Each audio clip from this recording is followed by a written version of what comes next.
Hi guys, my name is Moran. Welcome to another episode of Getting Personal, where I gather different stories for you from Reddit, ranging from fun to not very fun, admittedly, the serious ones. But today we are going with a lighter note, and today's theme goes along the lines of stories that made me want to say, oh honey, these are the ones where people inadvertently did something and it backfired or mistakes were made. Let's just dive in and figure it out as we go. Today, I up by recording my cat while cleaning himself. Okay, so this just happened a few minutes ago and I'm kinda scarred. I have two adorable cats, a male and a female, who are from the same litter. They're about 3 years old and my partner and I adore them both. However, the male cat has been known to try to make it with his sister. Apparently, this is not uncommon with cats, even though they were both fixed when they were like 8-ish months old. So today, while working from home, I was sitting at my desk in our computer room when I heard a hiss from another room. I figured someone was playing too hard, usually the male, and someone was giving a warning. Weirdly enough, our cats do not growl, only hiss. I'm honestly not sure why this is, since I've owned cats most of my life and have never had this happen before. So as usual, I shout to let them know I'm aware and went searching for the cause. They were both laying on the bed, although the male seemed a bit miffed and like he was about to leave. I separated them and went back to my office. However, this is where I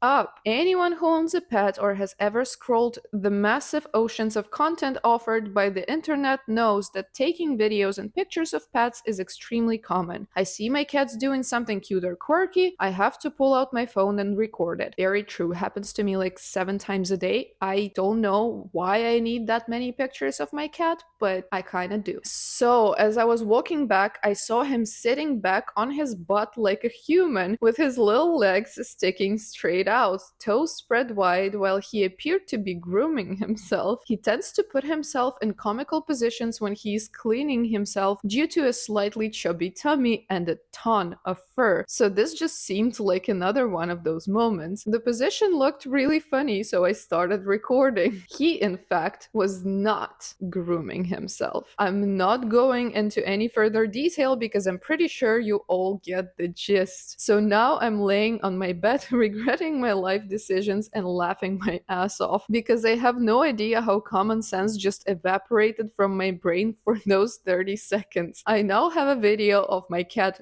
grooming himself and I kind of feel weird keeping it. I feel your pain and sort of embarrassment, OP, because it happened to me one time. Not exactly this story, but my parents' cat likes to get with the soft things, you know, those things that kind of feel like fur. And I have this like big pink robe at home. I was wearing it once and then he like jumped on my lap and I was like, oh, this is so cute because he was just like fidgeting there and I thought he was trying to find the best position to lie down. And then my mom was like, he's trying to hump you. And I was like, oh no. Absolutely not. I know those stories are pretty embarrassing and pretty kind of scarring, yes, because you know you get a bit traumatized by your pet doing something sexual like that, especially since you recorded it, so now you have some cat on your hands.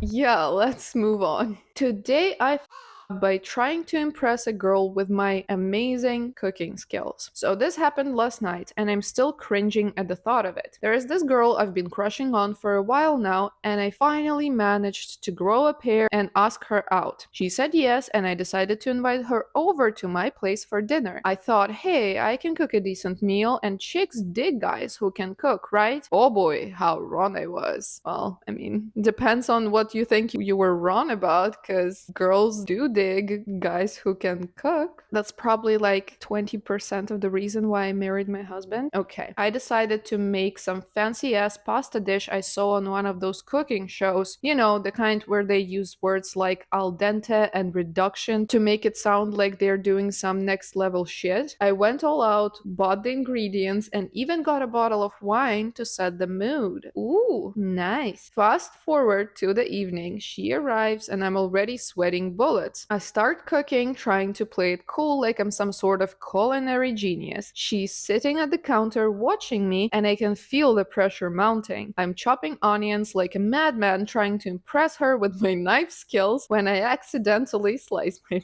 finger. Blood starts gushing out and I'm trying to play it off like it's no big deal. She's clearly concerned, but I assure her it's just a flesh wound. I wrap my finger in a paper towel and soldier on like the culinary warrior I am. I toss the pasta into the boiling water and in my haste I forget to set a timer. No biggie, I think I'll just win it. Meanwhile, I'm trying to make small talk, but my mind is racing and I'm pretty sure I'm just spewing out random facts about pasta and Italian cuisine. She's nodding along, probably questioning her life choices at this point. As I'm stirring the sauce, I realize I haven't tasted it yet. I grab a spoon, take a taste, and it's saltier than the Dead Sea. I must have mistaken the salt container for the sugar one in my nervous state. Panicking, I remember reading somewhere that adding a potato can help absorb the excess salt. So I grab a potato, peel it, and chuck it into the sauce like it's some sort of magical salt absorbing grenade. I finally decide to check on the pasta and it's turned into a mushy, overcooked mess. This just keeps getting worse. You guys cook like old people. I drained the pasta, plated up, and poured the sauce over it, potato and all. I set the plates down, trying to hide my shame, and we dig in. The first bite is a disaster. The pasta is a soggy mess, the sauce is still saltier than a sailor's vocabulary, and the potato is just sitting there mocking me. She's trying to be polite, but I can see that she's going to need a gallon of water to wash down this culinary catastrophe. I refuse to admit defeat, so I muster up the most convincing smile I can and say bon appetit. She hesitates for a moment, then takes another bite, clearly trying to be polite. I can see the fear in her eyes, but I just keep shoveling the salty, soggy disaster into my mouth, pretending like it's the best thing I've ever tasted. Why though? Why did you try to gaslight the poor girl on top of torturing her with your pasta? As we continue eating, I try to salvage the situation by making more small talk, but it's clear that the culinary catastrophe has taken its toll on the evening. She's giving me one-word answers and nervously glancing at the door, probably planning her escape route. I gotta admit, I would have done the same. At this point, I would start feeling insane because, like, you're just sitting there pretending that this terrible thing that you cooked is amazing. I would be very confused. Finally, she can't take it anymore. She puts down her fork, looks me dead in the eye, and says, "I'm sorry, but I just remembered I have an early morning tomorrow. I should probably get going." I can see the relief wash over her face as she stands up, and I know I've royally screwed up. Well, at least you realized your mistake. I walk her to the door, trying to play it cool like I'm not a complete and utter fool. She gives me a half-hearted hug and says, "Thanks for dinner. It was interesting." And with that, she's gone, leaving me alone with my salty, soggy pasta and my bruised ego. Well, I feel both sorry for you and also a little bit mad because, I mean, just admit your failure, dude. I really hope that this case just made you realize that it's better to admit your defeat than to screw up so royally and like keep pretending, because people value honesty, and I think she would like you even more if you were just like, you know what, I overestimated terribly my cooking skills. This is a disaster. Let's just order, chill, forget about this mess. I will try next time when I'm not panicked and when, you know, it's a better day to be alive. So I really hope that you're gonna learn to admit your mistakes in the future and stop torturing girls with your noodles. Okay, today I up when I, 25 male, asked my exes what it was like to have with me. I wanted to know what I was like in the bedroom from the people who spend the most time with me, aka my exes. You know that saying, curiosity killed the cat? That's probably what this story is. I don't know if it was a quarter life crisis thing or an ego thing or both, but I have no idea what possessed me to do something like this. My exes eventually responded. The consensus: 1. I have tunnel vision when it comes to positions. Missionary doggy, repeat, repeat, repeat. Oh. Oh, nay. 2. I apologize too much for things that are out of my control, like random leg cramps or not being in the mood or not getting it up sometimes. 3. Eye contact is hot, but not when I look like I'm struggling to communicate telepathically or failing to figure out which wire deactivates the bomb. I eat ass like I'm trying to motorboat a butt. Oh my god, this is hilarious. 5. I literally spit out pubes mid-oral like pew pew pew. Just don't do that. It probably makes the girls feel so bad. 6. I have an animal in me apparently, but I keep it locked away, which makes with me almost feel too safe. Okay, an interesting one, but I kind of get it. 7. I'm funny in general, but for some reason I forget to laugh when silly things happen during. I feel like a lot of people take sex too seriously and they cannot, for the life of theirs, handle embarrassing situations and they just keep making it worse by poorly reacting to things. 8. I'm too quiet. That is creepy, by the way. Feels weird, like having sex with a slender man or something. All my exes sighed and asked if I still fold my clothes properly when I'm in the middle of getting naked to have sex. Honey boo, no. This is both adorable and funny. Overall, very embarrassing for you. I cannot imagine seeing reviews about my sex performance. I would be mortified. I would be like, nope, I don't want to know. I do not want to know. Thank you. I am good at upsetting myself on my own, okay? There was more, but I feel like 1 to 9 was enough cringe for one post. I'm not sure what I was expecting, to be honest, but I never realized I was this bad in bed. I now have 9 reasons to stress about when I have sex with someone again. You might have, but first of all, none of this says that you're like downright awful in bed. Don't be so critical. It's just you have some quirks, you have some things to work on, and it's perfectly fine. And since you already did this experiment and did fuck around and find out, I think it's a good thing. You can just turn it around and like take it as an opportunity to evolve, because a lot of guys don't have this luxury as you do. They have no idea they're terrible in bed, and they will never know because they will not ask, and also they will probably never ask because they think they are amazing. The sad part is not being bad in bed. The sad part is not willing to improve. That's my entire take. Let's move on. Today I